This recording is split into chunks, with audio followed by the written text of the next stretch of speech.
Sometimes the people who promise to love you the most are the ones capable of the deepest betrayal. My name is Melissa Rodriguez, and I'm 24 years old. What I'm about to tell you happened just 6 months ago, but it feels like a lifetime. It's a story about trust, family, and how someone I called mom for 8 years tried to destroy the most precious moment of my life. But it's also about justice, strength, and how the truth has a way of surfacing when you least expect it. This isn't just my story. It's a cautionary tale about the wolves that sometimes hide in sheep's clothing, wearing the mask of family. Before we jump back in, tell us where you're tuning in from, and if this story touches you, make sure you're subscribed, because tomorrow I've saved something extra special for you. Growing up in Portland, Oregon, I learned early that families come in all shapes and sizes. When my dad, Miguel Rodriguez, married Sharon Bennett when I was 16, I thought I'd finally gotten the mother figure I'd been missing since my biological mom passed away when I was 12.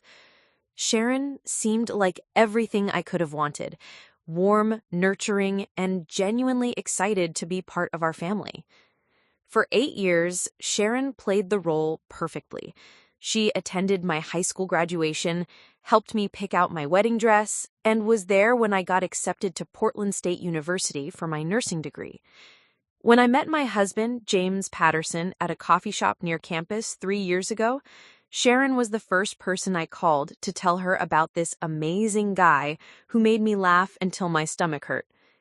James was everything I never knew I needed.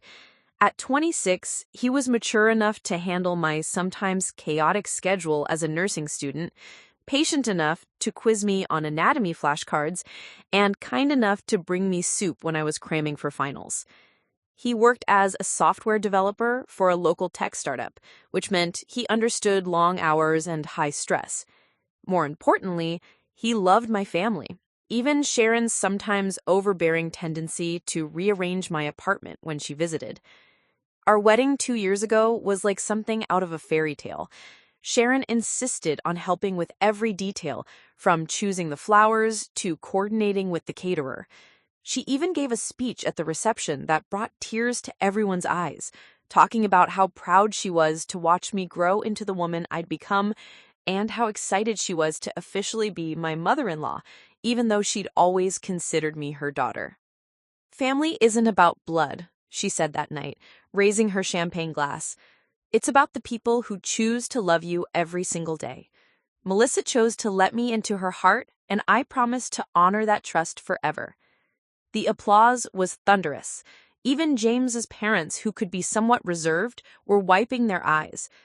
I remember feeling so grateful, so complete. I had a husband who adored me, a father who'd always been my rock, and a stepmother who'd filled the maternal void I'd carried for so long. When James and I decided to start trying for a baby last year, Sharon was over the moon. She immediately started sending me articles about prenatal vitamins, recommended her gynecologist, Dr. Patricia Hawkins, and even began knitting baby blankets in neutral colors, just in case. Her enthusiasm was infectious and made the whole journey feel even more special. The pregnancy wasn't easy. I had terrible morning sickness that lasted well into my second trimester, and my nursing program's clinical rotations became increasingly difficult as I got bigger. But Sharon was there every step of the way. She'd bring me ginger tea for the nausea, drive me to appointments when James couldn't get off work, and spend hours discussing nursery themes and baby names. "I never got to do this," she'd tell me, her eyes bright with excitement as we browsed through baby furniture catalogs. "Your father and I tried for years, but it just wasn't meant to be. Getting to experience this with you feels like a gift." Those words should have warmed my heart, and they did at the time. But looking back now, I can see something else in her expression, something hungry and possessive that I mistook for love. When we found out we were having a girl, Sharon immediately went into overdrive. She insisted on throwing the baby shower, invited everyone we'd ever met, and spent what must have been thousands of dollars on decorations, food, and party favors. The event was beautiful, but there was something almost manic about her energy that day. She barely let me open my own gifts, narrating each present to the guests and announcing how she had helped pick out most of the items. "I have such good taste," she'd laugh, holding up a tiny dress. "Melissa is so lucky to have someone with my eye for style helping her get ready for motherhood." James squeezed my hand during one of these moments, giving me a look that said, "She means well." And I agreed. Sharon was just excited. Maybe a little too excited, but her heart was in the right place. At least that's what I told myself. The nursery became Sharon's obsession.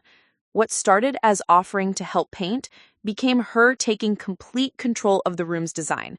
She had opinions about everything: the crib placement, the color of the walls, the type of curtains, even the books that should go on the shelves. When I suggested maybe toning down the pink frills a bit, she looked at me like I'd personally insulted her. "Melissa, honey," she said with that patient tone people use when they think you're being unreasonable. "I have experience with these things. Trust me, this is how a proper nursery should look." The thing was, I didn't love her vision. Sharon's idea of a perfect nursery looked like a princess explosion. Hot pink walls, white furniture with gold trim, and enough ruffles to stock a costume shop. It felt overwhelming and impersonal. Nothing like the calm, warm space I'd imagined for my daughter. But every time I tried to voice my preferences, Sharon would get this wounded look and remind me how much time and money she was investing in making everything perfect. "I just want what's best for my granddaughter," she'd say, and how could I argue with that? James tried to be diplomatic, but I could tell he was getting frustrated too. One evening, about a month before my due date, he finally spoke up during one of Sharon's decorating sessions. "Sharon, I appreciate everything you're doing, but maybe we should let Melissa have more say in how she wants the nursery to look," he said gently. Sharon's face went cold in a way I'd never seen before. For just a moment, her mask slipped, and I saw something calculating and cruel flash across her features. But then she smiled that warm, familiar smile and laughed. "Of course. I'm sorry. I just get so carried away. It's just that Melissa seems so tired lately, and I want to take some of the burden off her shoulders." She was right about me being tired. At 38 weeks pregnant, everything was exhausting. My feet were swollen, my back ached constantly, and I was struggling to sleep more than a few hours at a time. The idea of making decisions about curtain patterns and wall decals felt overwhelming, so I let Sharon continue taking charge. That was my first mistake. The second mistake was not paying closer attention to Sharon's increasing possessiveness as my due date approached. She started showing up unannounced, letting herself in with the spare key we'd given her for emergencies. She'd reorganize my kitchen, fold laundry that I hadn't asked her to touch, and make comments about how I needed to rest more and let her handle things. "You're not taking proper care of yourself," she'd say, tutting disapprovingly at my breakfast choices, or the fact that I was still trying to keep up with some of my nursing school assignments.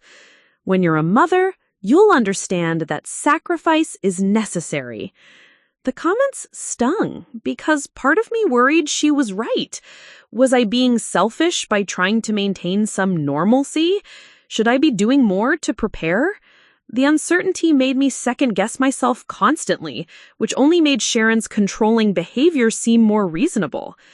3 weeks before my due date, during one of my routine checkups, Dr. Hawkins mentioned that the baby was measuring a bit large and suggested we might want to consider inducing labor if I went past my due date.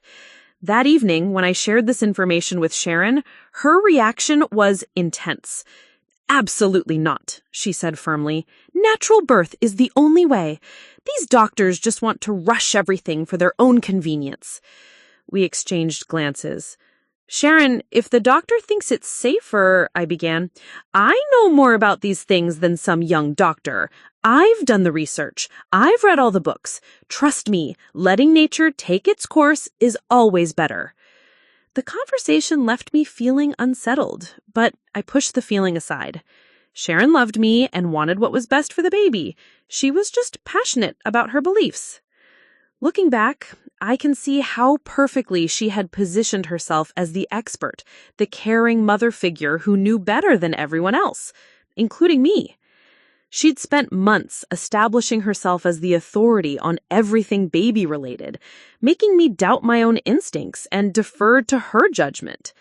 But the most chilling part was how she'd managed to make her control feel like love, her manipulation feel like care.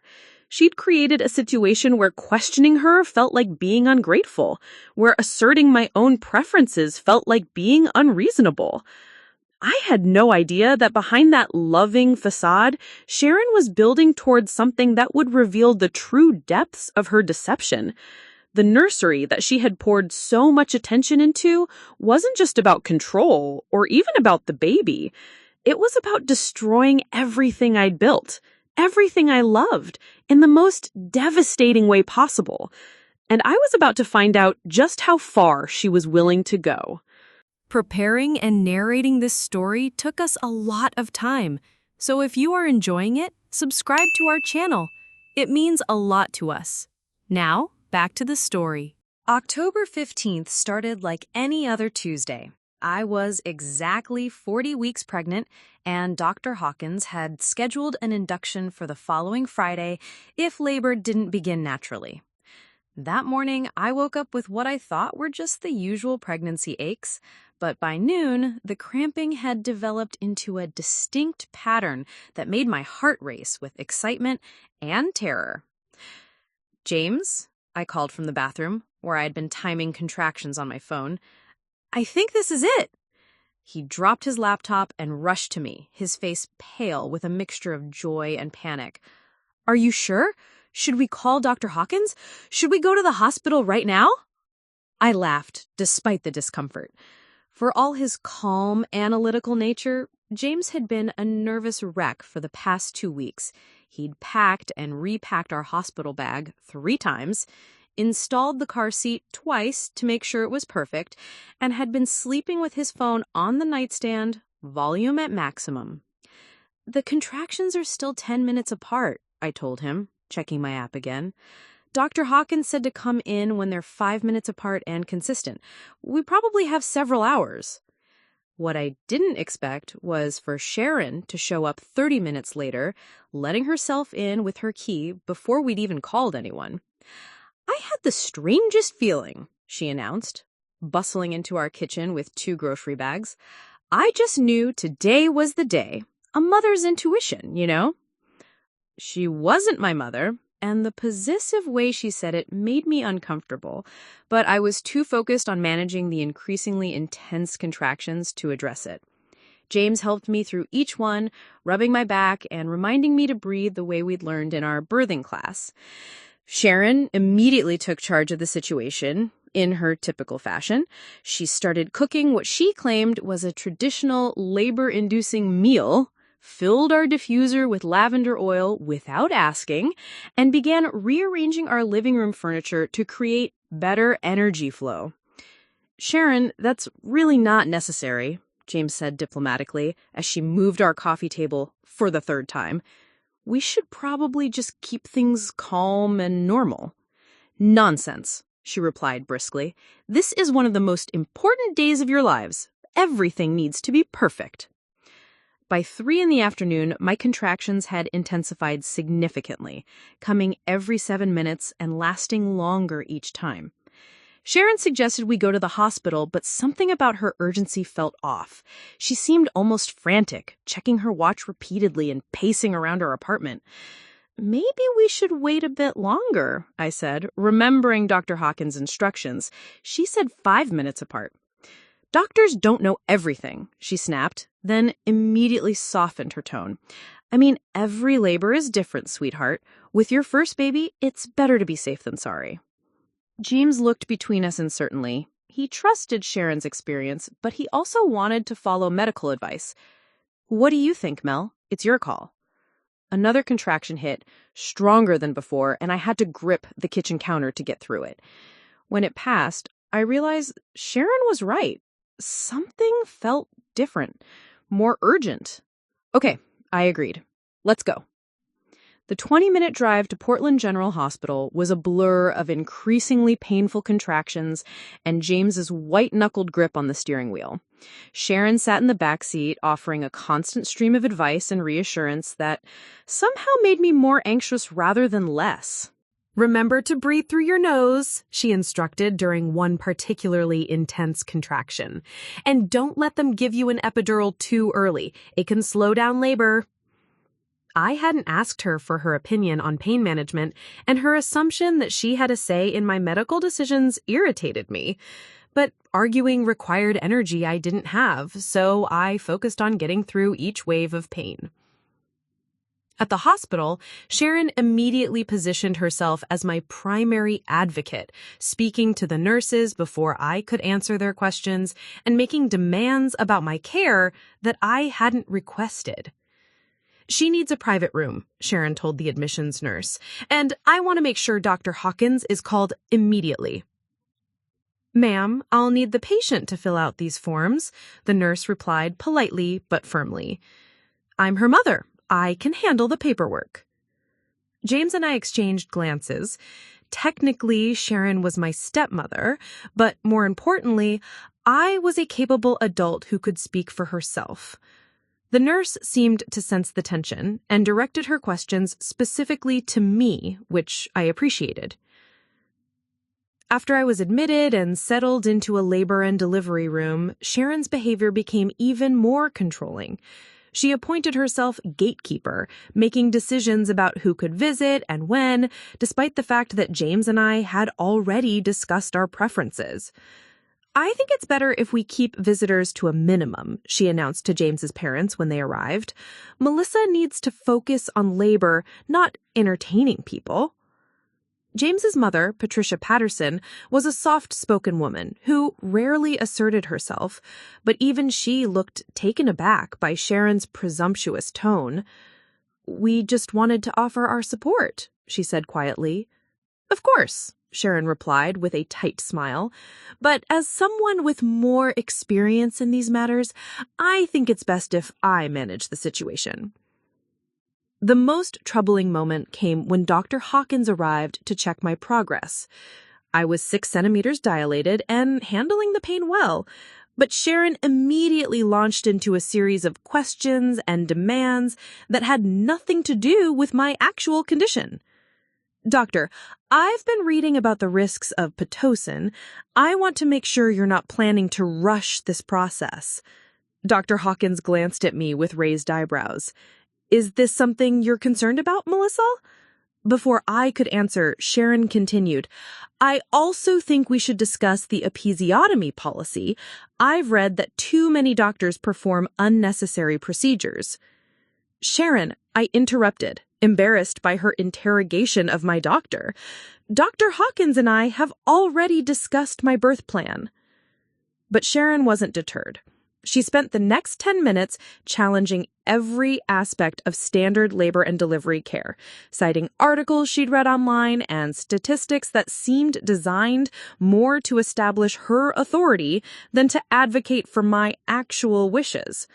Dr. Hawkins handled it professionally, but I could see her growing frustration. After she left, James finally spoke up. "Sharon, I think you need to dial it back a bit. This is Melissa's experience, and she should be the one making decisions about her care." Sharon's face went through that same cold transformation I'd seen a few times before, but this time it lasted longer. She said, "I'm trying to make sure she gets the best possible care. Someone needs to advocate for her since she's obviously not thinking clearly right now."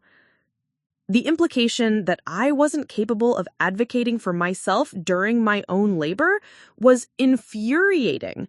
But before I could respond, another contraction hit, stronger and longer than any before. When it passed, I was exhausted and just wanted to get through the next few hours. Can we please just focus on having this baby? I asked weakly. Sharon immediately switched back to her nurturing persona, adjusting my pillows and offering ice chips. But James looked troubled, and I could tell he was finally seeing what I'd been trying to ignore for months. As my labor progressed, Sharon's behavior became increasingly erratic. She'd hover over me during contractions, offering unsolicited advice about breathing techniques, then disappear for long periods without explanation. When she returned from one of these absences around 8 p.m., she seemed agitated and kept checking her phone. "Everything okay?" James asked. Fine, she said dismissively. "Just coordinating with your father about dinner plans." But something about her demeanor seemed off. She was fidgety, distracted, and kept making comments about how long labor was taking, as if my body was somehow disappointing her by not following her timeline. By 10 p.m., I was fully dilated and ready to push. The next hour was the most intense, painful, and transformative experience of my life. Through it all, James held my hand and whispered encouragement, while Sharon positioned herself as the unofficial director of the entire process. "Push harder, Melissa," she commanded during one contraction, despite the fact that Dr. Hawkins was already providing guidance. "Actually, let's try a different breathing pattern for the next one," Dr. Hawkins suggested. "No, she needs to push through the pain. That's the only way to make progress." Even in my exhausted state, I could see Dr. Hawkins' jaw tighten. James looked like he wanted to say something, but I was too focused on the monumental task at hand to address Sharon's interference. At 11:47 p.m., after nearly 12 hours of labor, my daughter was born. Emma Grace Patterson entered the world with a healthy cry that made everyone in the room tear up. The moment Dr. Hawkins placed her on my chest, everything else faded away. The pain, Sharon's controlling behavior, my exhaustion, none of it mattered anymore. "She's perfect," James whispered, kissing my forehead as we both stared at our daughter in awe. Emma was indeed perfect. 7 pounds, 2 ounces of absolute beauty, with James's dark hair and what looked like my nose. Her tiny fingers wrapped around my thumb with surprising strength, and I felt a surge of protective love unlike anything I'd ever experienced. For a few precious minutes, the world was exactly as it should be. James and I marveled at our daughter, while Dr. Hawkins and the nurses handled the post-delivery procedures. Even Sharon was quietly emotional, tears streaming down her face as she watched us become a family. But then, as Dr. Hawkins was explaining the recovery process, Sharon made a statement that should have been my first real warning about what was coming. "When can I take her to see the nursery?" she asked, not waiting for me to respond. "I've worked so hard to make it perfect, and I can't wait to show her where she'll be sleeping." The possessive tone in her voice when she said "I" instead of "we" made me uncomfortable, but I was too exhausted and overwhelmed to address it. James squeezed my hand, and I could tell he'd noticed it too. "Let's focus on getting Melissa recovered first," he said diplomatically. Sharon nodded, but there was something in her expression that I couldn't quite read. She excused herself shortly after, claiming she wanted to call my father with the good news and make sure everything was ready at home for our return. As she left the labor and delivery room, she paused at the door and looked back at Emma and me, with an intensity that made me shiver despite the warm hospital room. "I'll make sure everything is absolutely perfect for when you come home." At the time, I thought she was just being her usual over-involved self. I had no idea that she was already putting into motion a plan that would turn the most beautiful day of my life into the beginning of a nightmare. While I held my newborn daughter and basked in the joy of new motherhood, Sharon was driving through the October night toward our apartment, carrying with her 8 years of resentment, jealousy, and a twisted need for control that was about to explode in the most devastating way possible. The perfect nursery she had spent months creating was about to become a crime scene. The first 24 hours after Emma's birth passed in a blissful haze of skin-to-skin contact, attempted breastfeeding, and endless photo sessions with our phones. James had barely left my side, except to grab coffee or call our families with updates. My father had driven down from Seattle and spent hours just staring at his granddaughter, with tears in his eyes. "She looks exactly like you did as a baby," he told me, his voice thick with emotion. "Your mother would have been so proud." The mention of my biological mother brought tears to my eyes, but they were happy tears. Emma felt like a bridge between past and future, connecting me to the mother I'd lost while launching me into motherhood myself. Sharon had visited twice since the birth, both times bringing elaborate flower arrangements and baby gifts that seemed more for show than practicality. Her behavior was subdued compared to her performance during labor, but there was an underlying tension I couldn't quite identify. She kept asking when we'd be discharged and seemed impatient with the standard hospital protocols. 24 hours is really unnecessary for an uncomplicated delivery, she'd commented to James during her second visit. In my day, women went home the same day. The doctors want to make sure Emma is nursing well and that Melissa's recovery is on track. We're not in any rush. But Sharon seemed to be in a rush. She fidgeted throughout her visits, checked her phone constantly, and made several excuses to step into the hallway for private conversations. When I asked James about it, he just shrugged. "She's probably just excited to have us home. You know how she likes to have everything organized." Dr. Hawkins cleared us for discharge Thursday afternoon, exactly 36 hours after Emma's birth. I was feeling remarkably good physically, tired but not the complete wreck I'd expected to be. Emma was nursing like a champion, and all her tests had come back perfect. "You're both doing beautifully," Dr. Hawkins told us as she signed the discharge papers. "Emma's a strong, healthy baby, and you're recovering very well. Just remember to rest when you can, and don't hesitate to call if you have any concerns." The drive home was surreal. After 9 months of anticipation and 2 days in the hospital, we were finally taking our daughter to the place where we'd raise her. James drove carefully through Portland's afternoon traffic, while I sat in the back next to Emma's car seat, unable to stop staring at her tiny, sleeping face. "I can't believe she's really ours," I whispered to James. "I know," he replied, catching my eye in the rearview mirror. "I keep expecting someone to tell us we're not qualified to be parents yet." We were both laughing at his joke when we pulled into our apartment complex parking lot. That's when I noticed Sharon's silver Honda Civic was already there, parked in the visitor space she always used. "I guess she wanted to welcome us home," James said, though something in his tone suggested he was less than thrilled about the reception committee. What we found when we opened our apartment door was chaos. The living room looked like a tornado had gone through it. Furniture was overturned, picture frames were shattered on the floor, and the contents of our bookshelf were scattered everywhere. My first instinct was that we'd been robbed, but nothing seemed to be missing, just destroyed.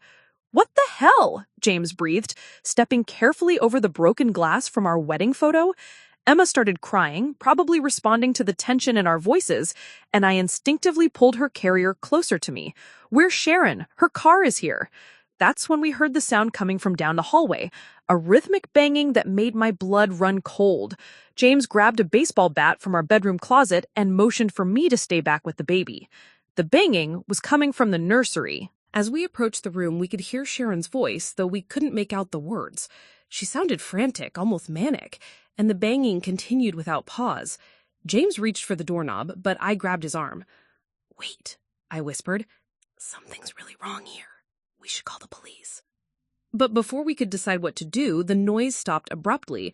The sudden silence was somehow more terrifying than the chaos had been. James and I looked at each other, and he slowly pushed open the nursery door. What we saw inside defied comprehension. The beautiful room Sharon had spent months creating was completely destroyed.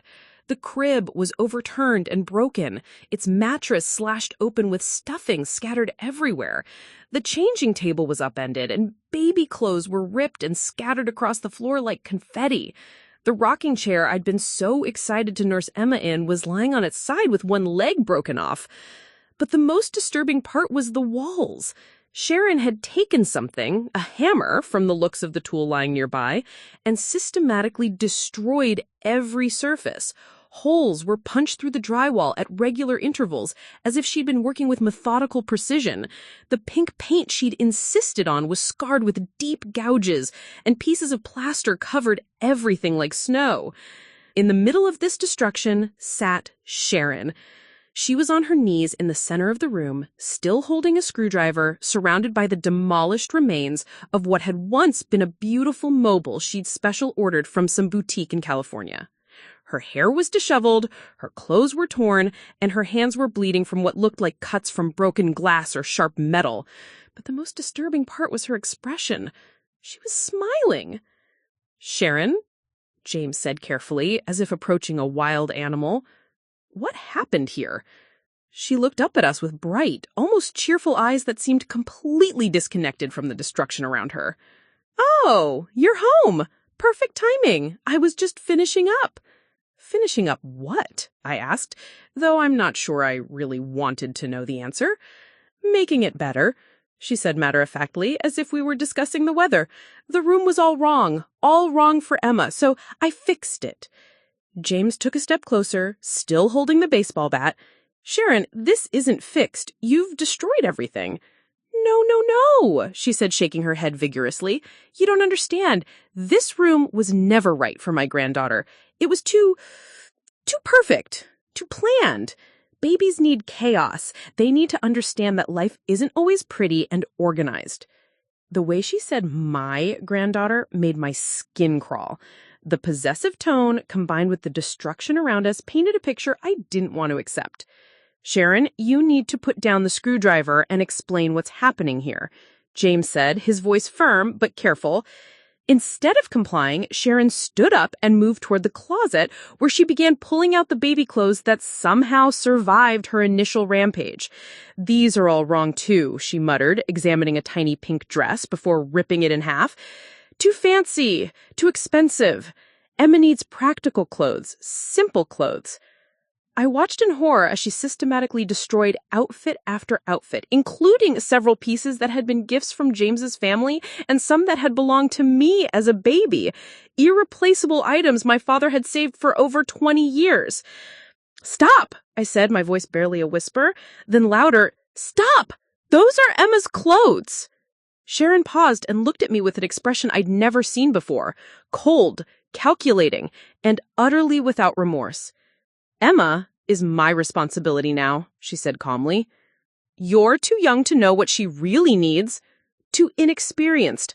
I'm the one who's been preparing for this moment." "What moment?" "The moment when I finally get to be a real mother," Sharon replied, as if it should have been obvious. "Do you have any idea what it's like to watch someone else live the life you were supposed to have? To pretend to be happy about someone else's pregnancy while your own body betrays you month after month, year after year?" The pieces started falling into place with sickening clarity.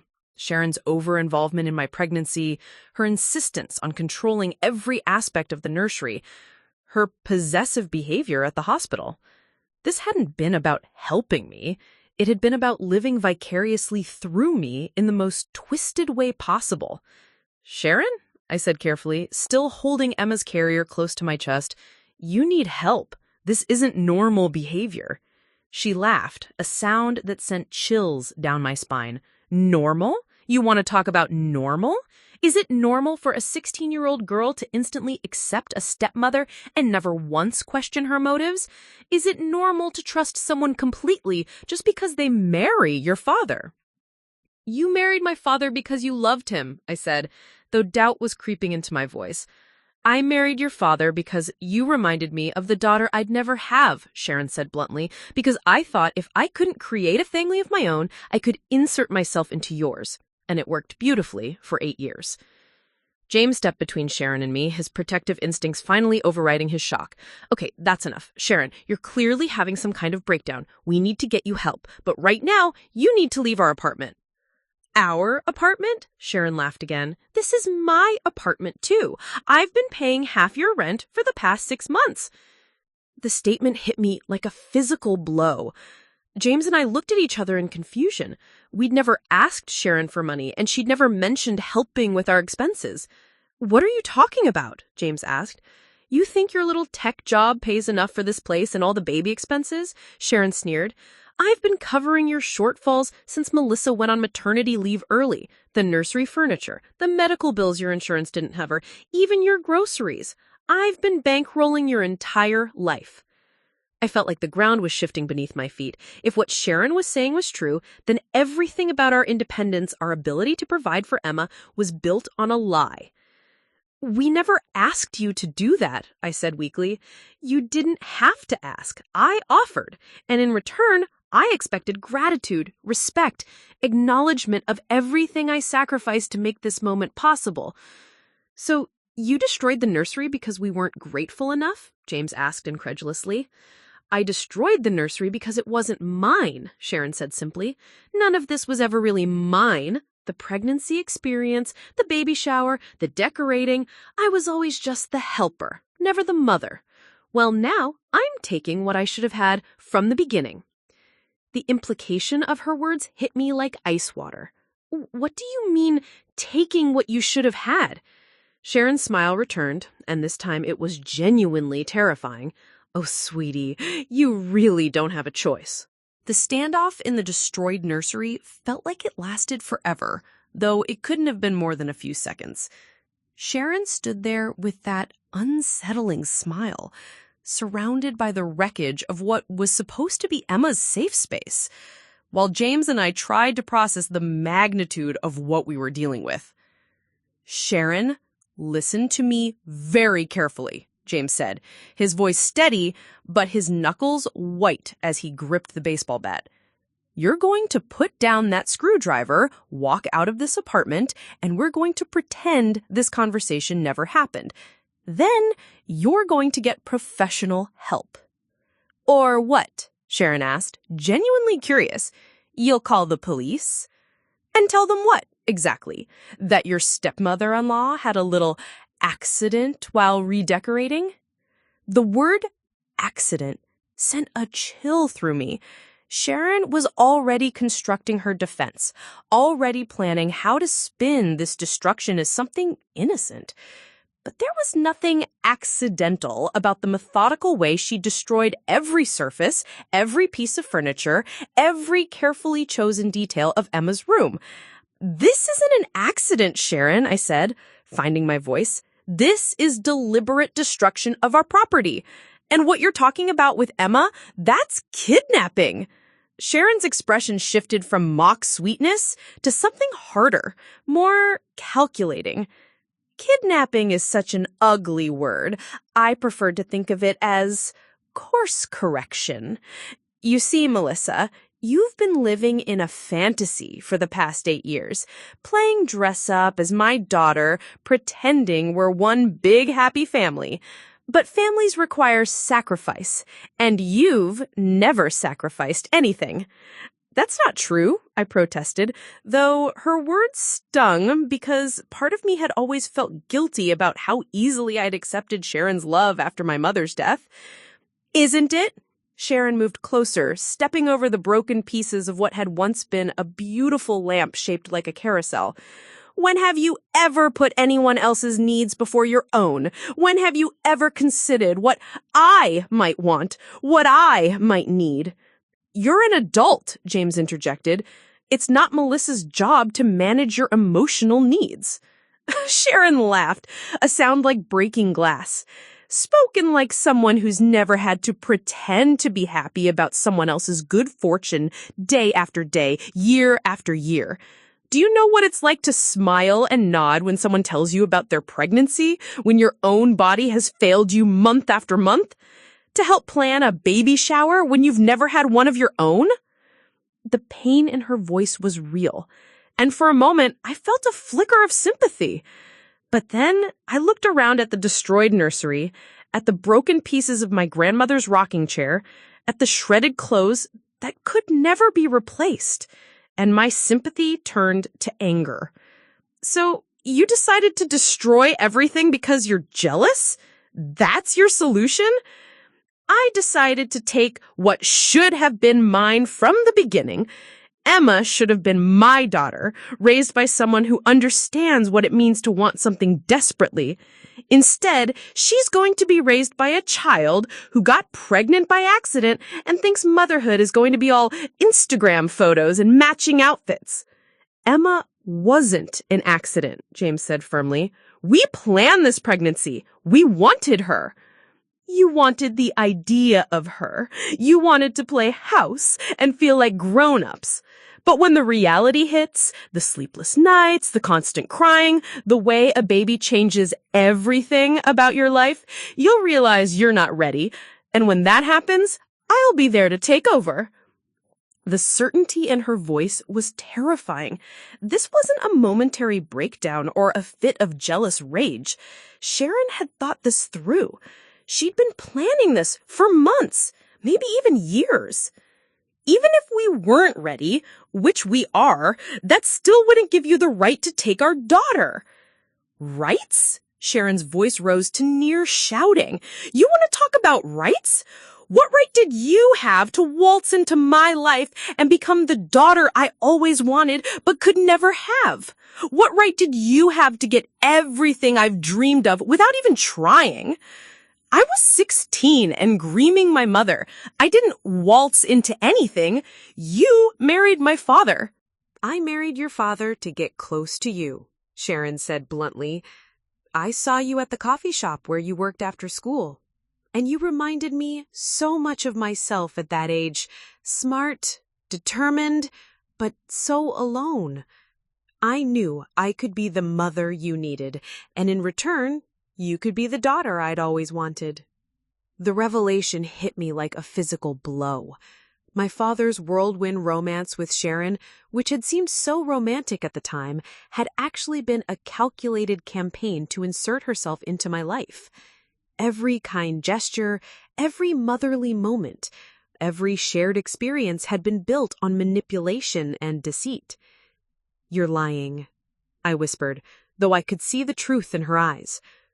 Ask your father, Sharon suggested with a cruel smile. Ask him how we really met.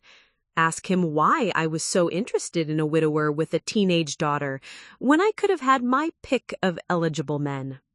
James looked between us, clearly struggling to process what he was hearing. This is insane. You can't build a relationship, a marriage, on a lie like that. Can't you? Sharon asked. It worked perfectly for 8 years. Your father got a devoted wife, Melissa got a loving stepmother, and I got to experience motherhood through her. Everyone was happy. Until now, I said. Until now, Sharon agreed, because now there's something I want more than pretending to be your mother. I want to actually be a mother. And Emma is going to give me that chance. That's when I noticed Emma had been unusually quiet during this entire confrontation. I looked down at her carrier and saw that she was awake, her dark eyes wide and alert, as if she was somehow aware of the tension around her. The sight of my innocent daughter in the middle of this madness filled me with a protective rage I'd never experienced before. You're never going to touch her, I said, my voice low and dangerous. I don't care what you've done for us, what you've paid for, or how you manipulated your way into our family. You're never going to be alone with Emma. Sharon's smile widened. Oh, sweetie, you still don't understand the situation you're in. I've been documenting every mistake you've made, every sign that you're not ready for motherhood. The fact that you went back to school while pregnant, instead of focusing on your health, the way you've been ignoring my advice about nutrition and prenatal care, your obvious postpartum depression.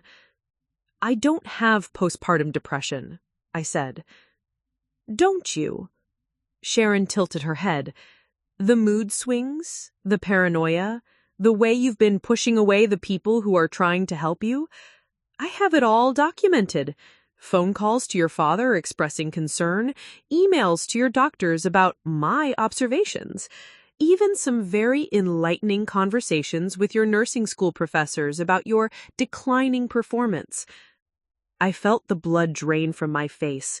Sharon had been building a case against me, creating a paper trail that painted me as an unstable mother.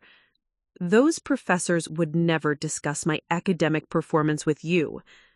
Not officially, no, but when a concerned stepmother calls expressing worry about a pregnant student's stress levels and emotional state, they're quite willing to share their observations, especially when that concerned stepmother mentions she's a former nurse herself and knows the warning signs.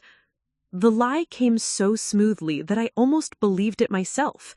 Sharon had never been a nurse, but she'd clearly used that fictional credential to gain credibility with my professors and possibly my medical providers.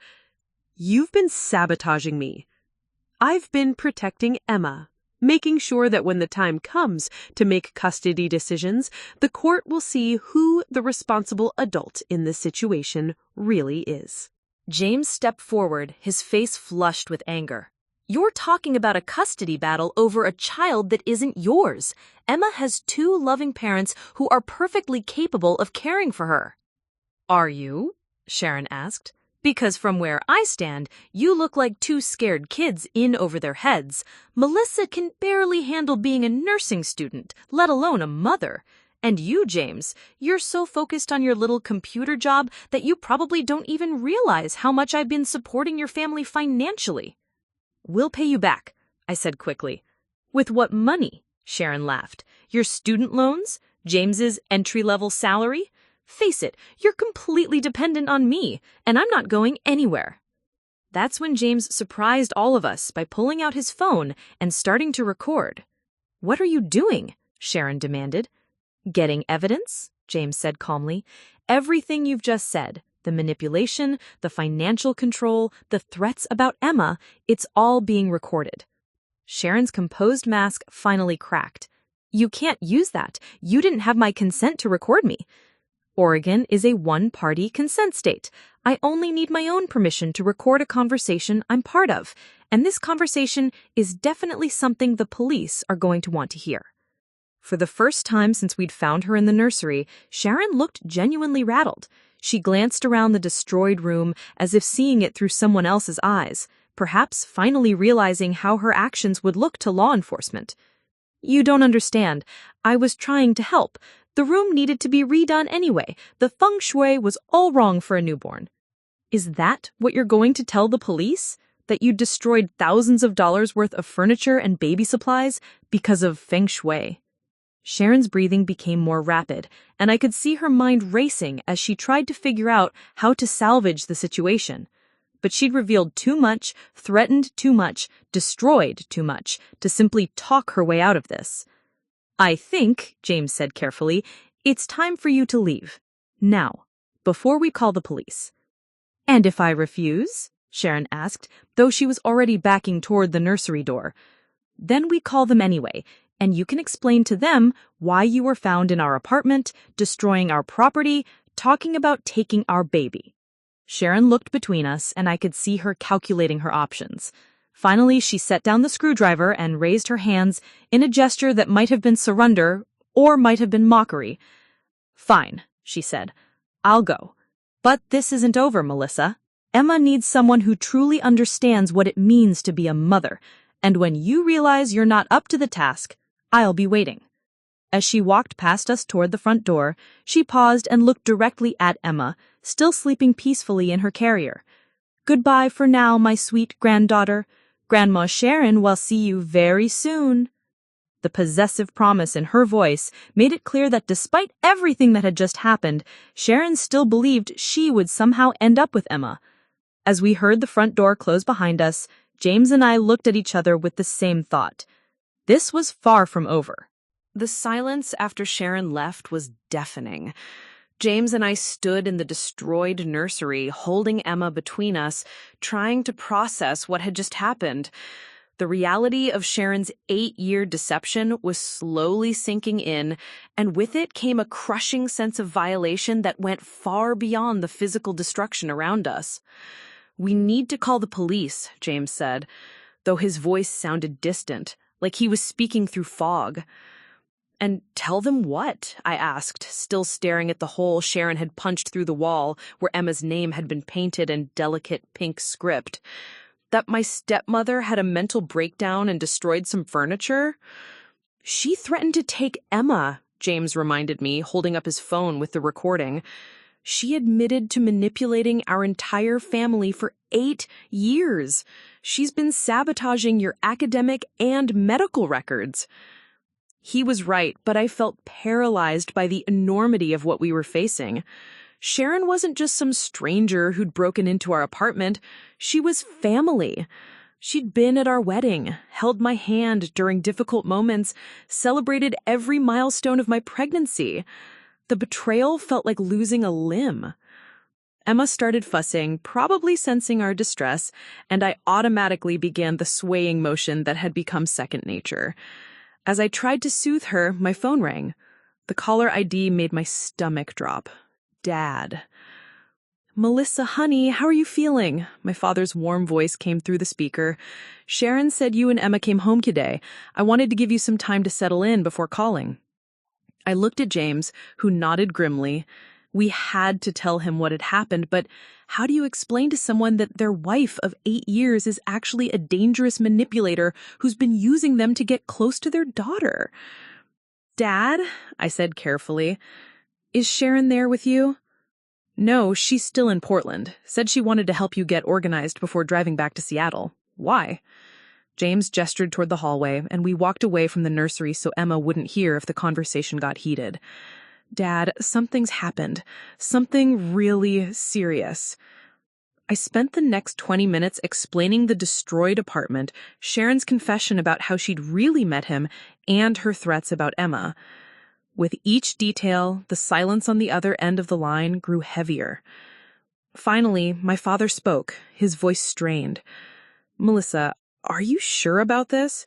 Sharon can be intense about the people she loves, but what you're describing sounds like a complete break from reality."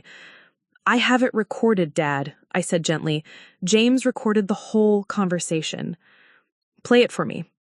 James put the phone on speaker and played back the most damning portions of Sharon's confession.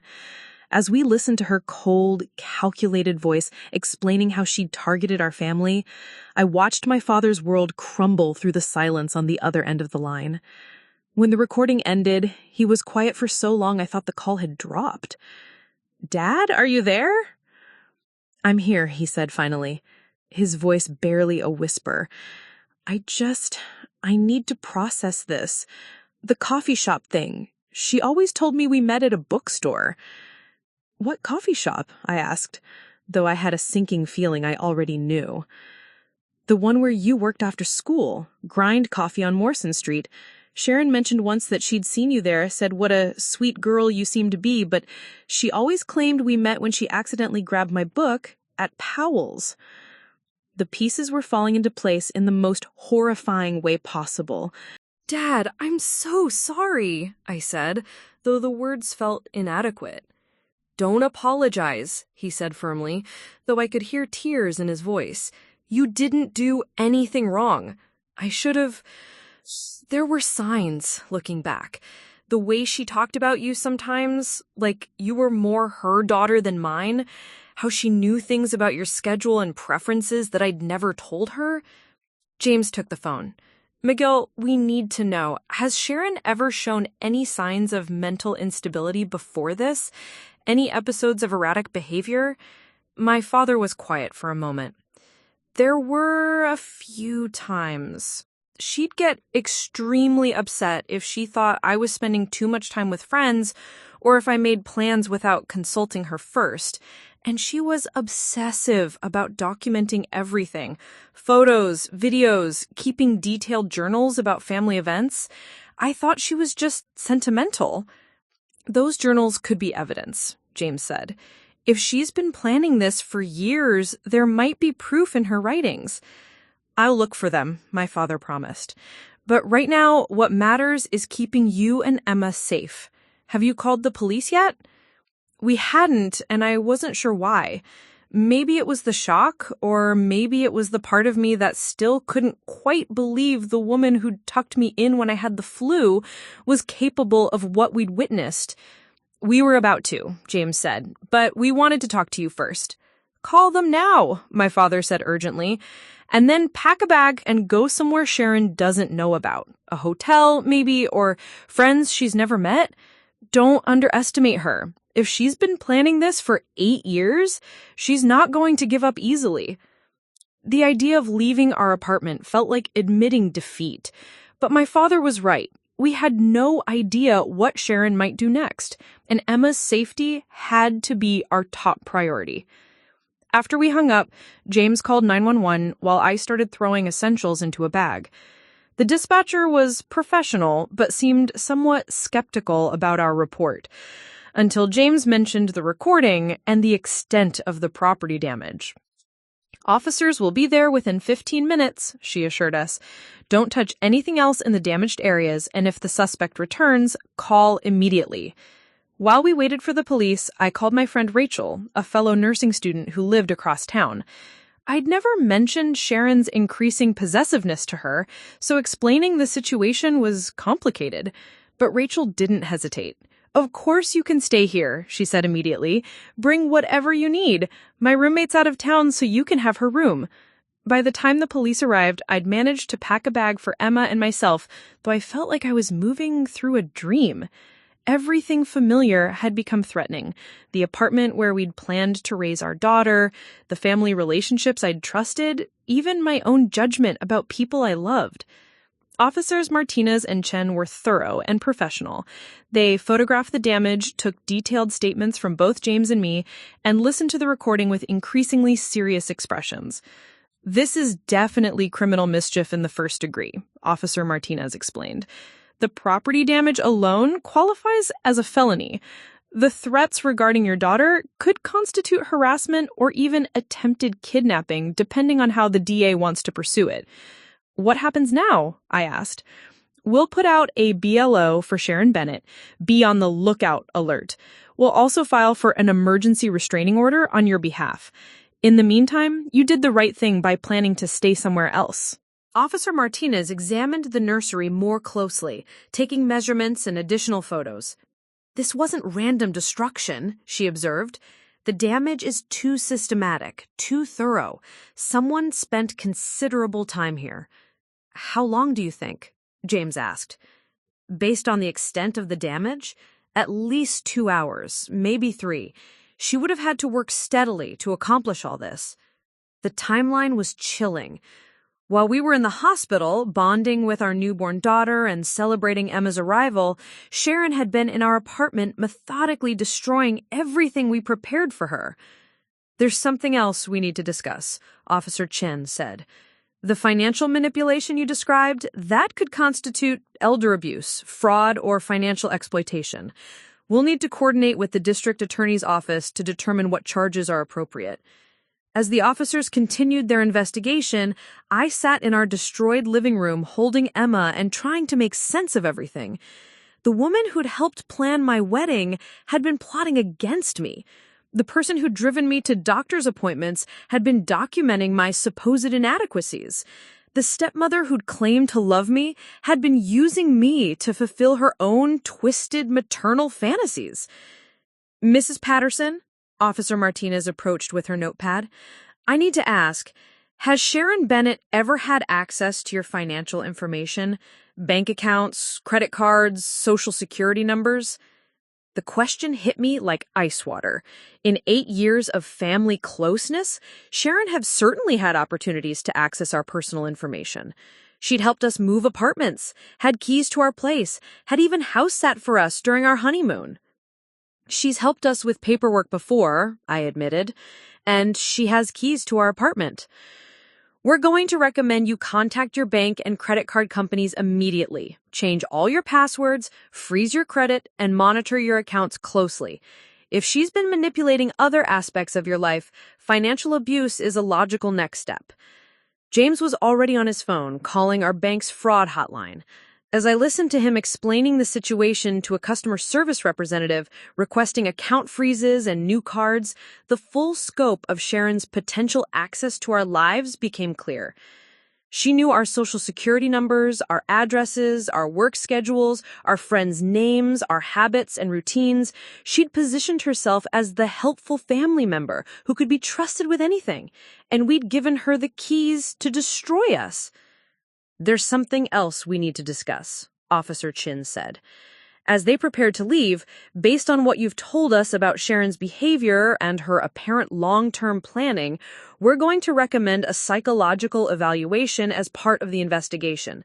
Someone who can maintain a deception for 8 years while planning something like this, that suggests a level of calculation that goes beyond a simple mental health crisis."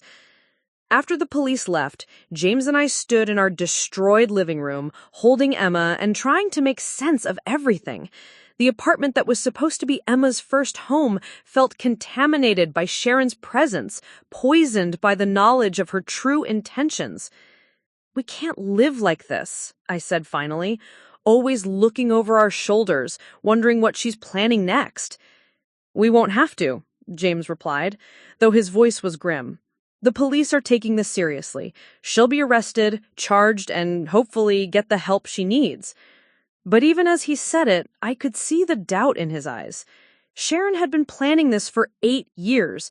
She'd fooled everyone who knew her, including my father and me. What else had she prepared for? What other contingencies did she have in place?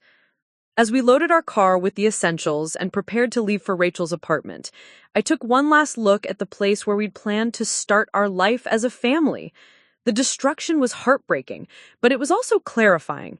Sharon had revealed herself completely, stripped away 8 years of careful pretense in one afternoon of rage and entitlement. Now we knew exactly what we were dealing with. The question was, what was she planning to do next? Rachel's apartment was a godsend, a small but cozy space in Portland's Pearl District that felt like a sanctuary after the chaos of our destroyed home. Her roommate Sophie was traveling for work, which meant we had the spare bedroom to ourselves. More importantly, Sharon had never been there and didn't know Rachel existed. The first night was rough. Emma was fussy, probably picking up on our stress, and I couldn't sleep knowing that Sharon was somewhere out there planning her next move. Every sound in the hallway made me jump. Every car door in the parking lot made my heart race. James spent most of the night researching restraining order procedures and reading about financial fraud protection. "I found something," he said around 3 a.m., looking up from his laptop. "The bank froze our accounts like we requested, but they also ran a preliminary audit. There have been unauthorized transfers going back 6 months. I sat up in bed, Emma finally sleeping peacefully in her portable bassinet beside me. "What kind of transfers?" "Small amounts mostly, $50 here, $100 there, but they add up to over $3,000, all transferred to an account registered to Family Support Services, LLC. The clinical-sounding name sent chills down my spine.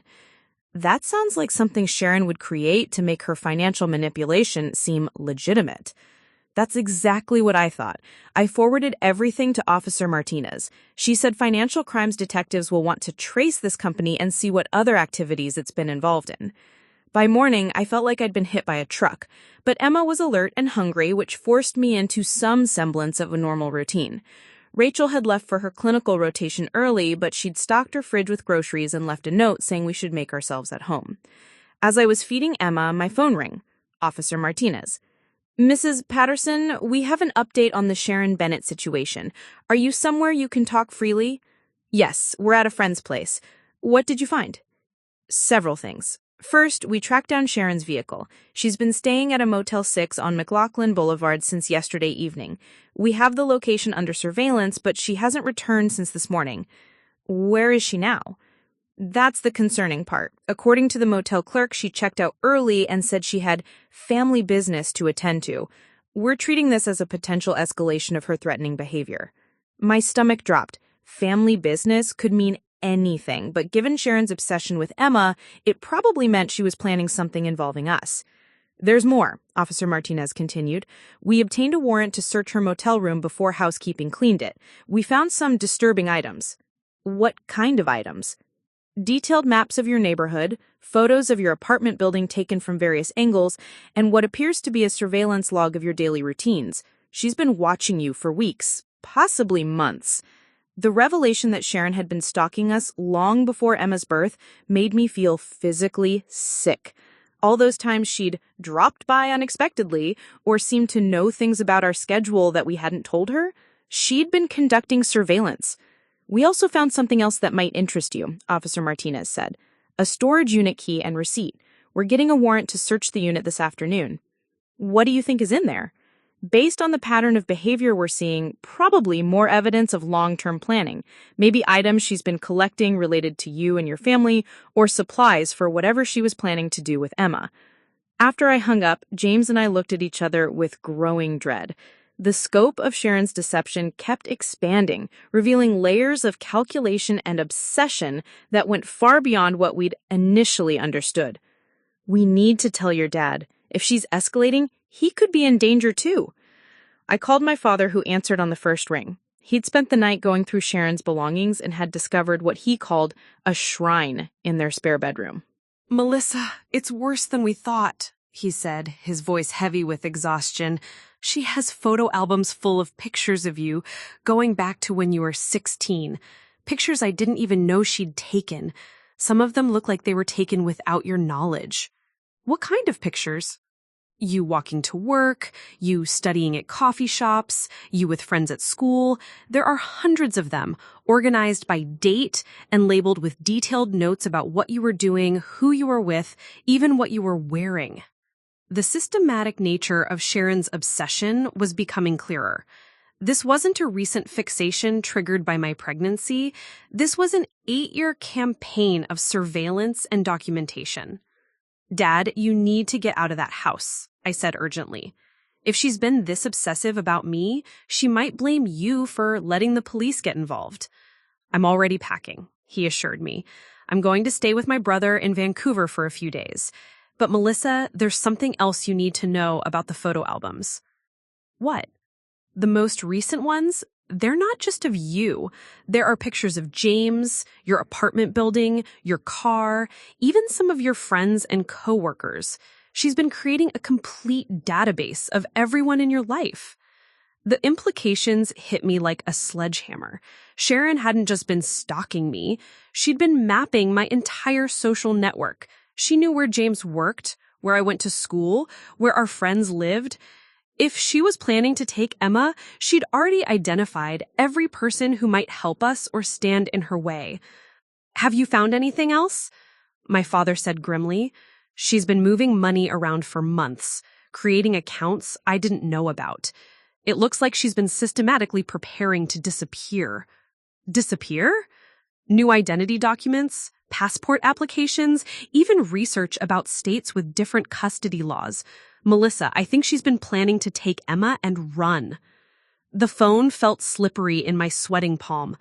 Sharon hadn't just been planning to manipulate us into giving her more access to Emma. She'd been preparing to kidnap our daughter and flee the country. I'm forwarding everything to the police, my father continued, but you need to be extra careful. If she's been planning this for months, she probably has contingencies we haven't thought of. After we hung up, I felt like the walls were closing in. Emma was napping peacefully, unaware that a dangerous woman was obsessed with taking her away from everything she'd ever known. James was pacing the small living room, checking the locks on doors and windows every few minutes. That's when Officer Martinez called back with news that changed everything. Mrs. Patterson, we got into the storage unit. You're going to want to hear this. What did you find? A complete duplicate nursery, Officer Martinez said slowly. Crib, changing table, rocking chair, all identical to what she destroyed in your apartment. She's also been collecting baby clothes in newborn to 6-month sizes, bottles, diapers, formula, everything a kidnapper would need to care for an infant. The premeditation was staggering. While Sharon had been helping us prepare Emma's nursery, she'd been creating an identical one for wherever she planned to take our daughter. There's more, Officer Martinez continued. We found a laptop with detailed research about international parental kidnapping, countries without extradition treaties, and how to establish new identities for children. She's also been corresponding with someone. We're still analyzing the communications, but it appears she may have had help planning this. Help from who? We're not sure yet. The email accounts are encrypted, but our tech unit is working on it. What we can tell is that someone has been giving her advice about legal loopholes and logistics of disappearing with a child. The idea that Sharon had accomplices made this nightmare even worse. We weren't just dealing with one unstable woman. We were potentially facing a network of people committed to taking Emma. Officer Martinez, what do we do now? I asked. Stay where you are, keep your location private, and wait for us to apprehend her. We've upgraded this to a federal case since evidence suggests planned interstate and potentially international kidnapping. The FBI is now involved. FBI involvement should have been reassuring, but it also highlighted how serious this situation had become. Emma was only 3 days old and already the subject of a federal kidnapping investigation. An hour later, James's phone rang with a call that sent our stress levels through the roof. It was his work, asking where he was. I told you I was taking paternity leave, James said into the phone. It was all approved weeks ago. But as he listened to the person on the other end, his face went pale. What do you mean, someone called claiming to be my wife? He asked. I could hear the muffled voice of his supervisor explaining that a woman had called that morning, identifying herself as Mrs. Patterson, saying there had been a family emergency and James needed to return to work immediately. That wasn't my wife, he said urgently. That was someone impersonating her. We're dealing with a stalking situation, and you need to notify security. After he hung up, we stared at each other in horror. Sharon was actively trying to disrupt our lives, potentially to create opportunities to get to Emma. If she could convince James's work that there was an emergency requiring him to leave us alone, she'd have a better chance of approaching me and the baby. She's escalating, I said, voicing what we were both thinking. And she's getting desperate, which makes her more dangerous. That afternoon, while Emma napped and I tried to get some rest, my phone buzzed with a text from an unknown number. Emma needs her real grandmother. You can't hide forever. The message was followed by a photo that made my blood run cold. It was a picture of Rachel's apartment building taken from the parking lot. Sharon had found us. The text message with the photo of Rachel's building changed everything. Within minutes of receiving it, James was on the phone with Officer Martinez while I frantically packed Emma's diaper bag. We couldn't stay here. Sharon knew where we were, and every second we remained put Emma in greater danger. FBI agents are en route to your location, Officer Martinez told us. Agent Sarah Chen will coordinate your immediate relocation while we set up a trap at your current address. A trap? I asked, holding Emma closer as I watched James check the window blinds for any sign of movement outside. Sharon's getting bold, making contact directly. That suggests she's preparing for her endgame. We want to be ready when she makes her move. 20 minutes later, Agent Chen arrived with 2 other federal agents and a plan that sounded like something out of a movie. They would move us to a secure federal safe house while using advanced surveillance equipment to monitor Rachel's apartment. When Sharon approached, and they were confident she would, they'd be ready. Based on the evidence we've collected, Sharon Bennett is facing federal charges of conspiracy to commit kidnapping, interstate stalking, financial fraud, and identity theft, Agent Chen explained as we loaded our belongings into an unmarked van. She's looking at 20 years minimum if convicted on all counts. The safe house was a nondescript ranch home in Beaverton, completely furnished and equipped with security systems I didn't even know existed. For the first time in days, I felt like Emma was truly safe. The tech team cracked her encrypted communications, Agent Chen told us once we were settled. She's been working with her sister, Linda Bennett, who lives in British Columbia. They've been planning to cross the border with Emma and disappear into Canada's remote territories. Sharon has a sister? I asked, realizing how little I actually knew about the woman who'd been part of my family for 8 years. Linda Bennett, 52, has a history of mental health issues and has been estranged from their family for over a decade. It appears Sharon reached out to her specifically for this plan because Linda has experience living off-grid and avoiding authorities. The pieces were falling into place in the most disturbing way. Sharon hadn't just been planning to take Emma, she'd been preparing to vanish into the Canadian wilderness with help from someone who knew how to stay hidden. "What happens now?" James asked. "We wait," Agent Chen said. "Our surveillance team is in position at your friend's apartment. Sharon's phone is pinging cell towers in the area, which means she's close. When she approaches the building, we'll have her." The waiting was excruciating. Emma was blissfully unaware of the federal operation being conducted to protect her, sleeping peacefully in my arms, while agents monitored radio communications and tracked Sharon's movements through the city. At 3:47 p.m., Agent Chan's radio crackled to life. "Subject approaching target building on foot from the north entrance. Female, approximately 5'6", brown hair, carrying a large bag." "That's her," I confirmed, looking at the grainy surveillance photo on Agent Chen's tablet. "All units, subject is entering the building. Maintain positions until she attempts to access the apartment." We listened to the play-by-play as Sharon made her way through Rachel's apartment building. She didn't go directly to the apartment. Instead, she spent nearly 20 minutes conducting what the agents described as reconnaissance, checking exit routes and apparently looking for security cameras. "She's definitely done this before," Agent Chen observed. "This level of tactical awareness doesn't happen by accident." Finally, Sharon approached Rachel's apartment door. The surveillance audio picked up the sound of her trying to pick the lock, then the distinctive beep of electronic lock-picking equipment. "All units, move in. Subject is attempting unlawful entry." The arrest happened quickly. Within seconds of Sharon entering the apartment, federal agents had her in custody, but what they found in her bag made even the experienced FBI agents pause.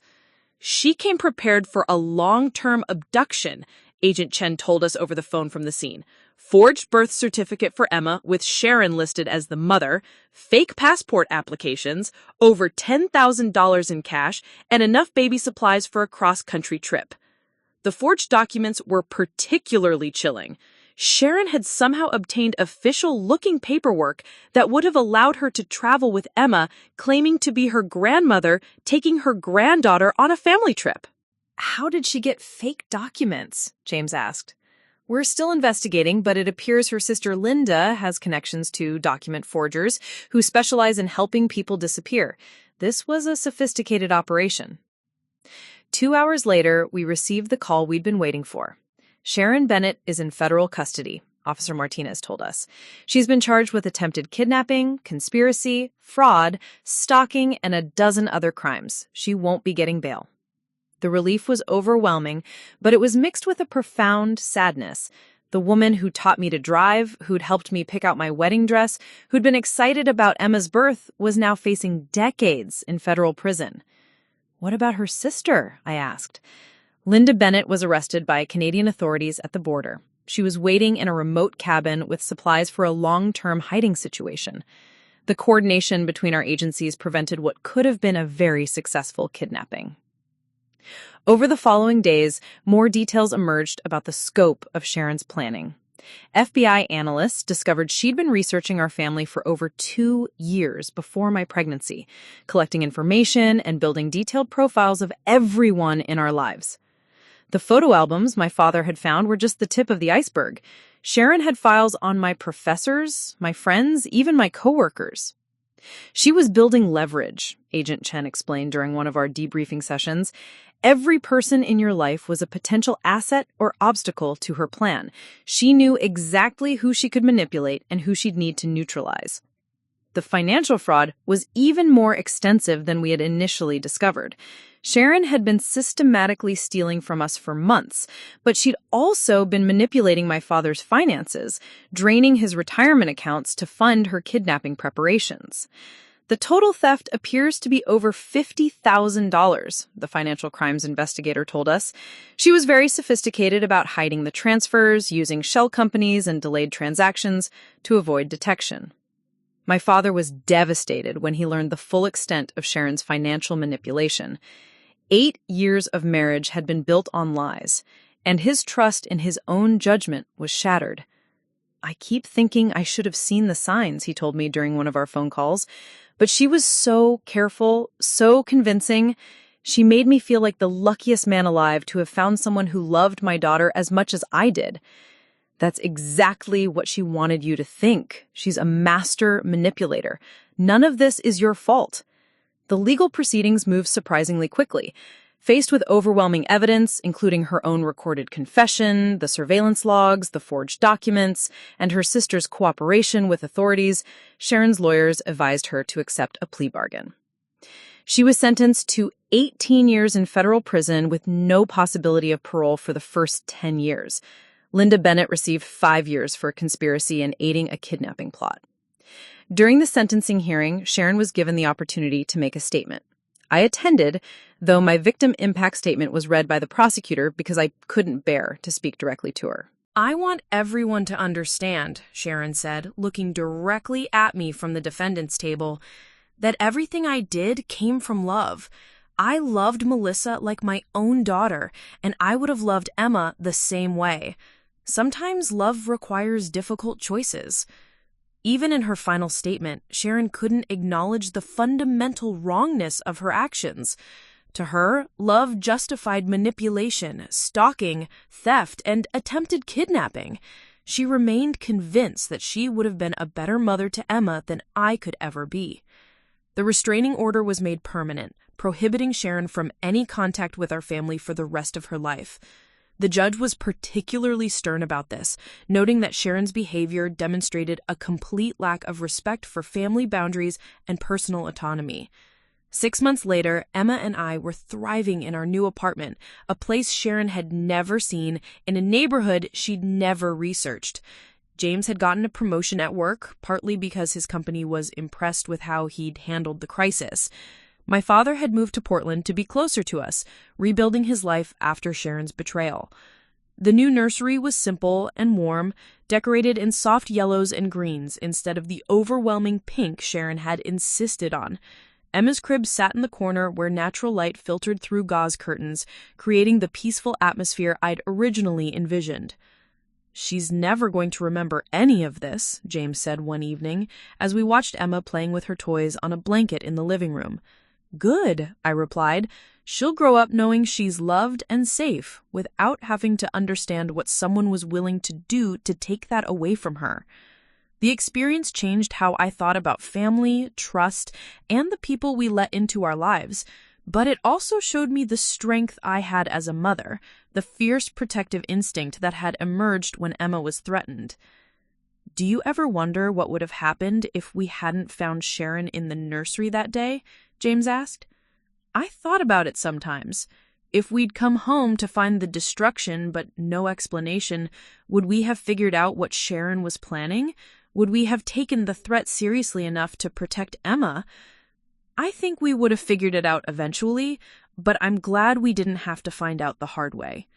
The security footage from our apartment building, which we'd obtained during the investigation, showed Sharon making multiple trips to our apartment over the course of several weeks before Emma's birth. She'd been using her key to enter when we weren't home, taking photos, measuring furniture, and apparently planning every detail of her destruction. But the footage also showed something else. Her practicing with a baby doll, rehearsing how she would carry Emma out of the building without attracting attention. The premeditation was chilling, but it also provided crucial evidence that ensured her conviction. Today, Emma is 8 months old, a happy, healthy baby who loves to crawl around our living room and pull herself up on furniture. She has no idea that her nursery was once destroyed by someone who claimed to love her, or that federal agents once worked around the clock to keep her safe. Sometimes I think about Sharon, sitting in a federal prison, probably still convinced that she was the victim in all of this. But mostly, I focus on the family we've built. Real family, based on love and trust rather than manipulation and control. The nursery betrayal taught me that the most dangerous people are often those who claim to love us most. But it also taught me that when it matters most, good people will fight to protect what's precious. Emma will grow up surrounded by people who chose to love her honestly, without conditions or hidden agendas. And that's the kind of family worth fighting for. Up next, you've got 2 more standout stories right on your screen. If this one hits the mark, you won't want to pass these up. Just click and check them out. And don't forget to like, subscribe, and turn on the notification bell so you don't miss any upload from us.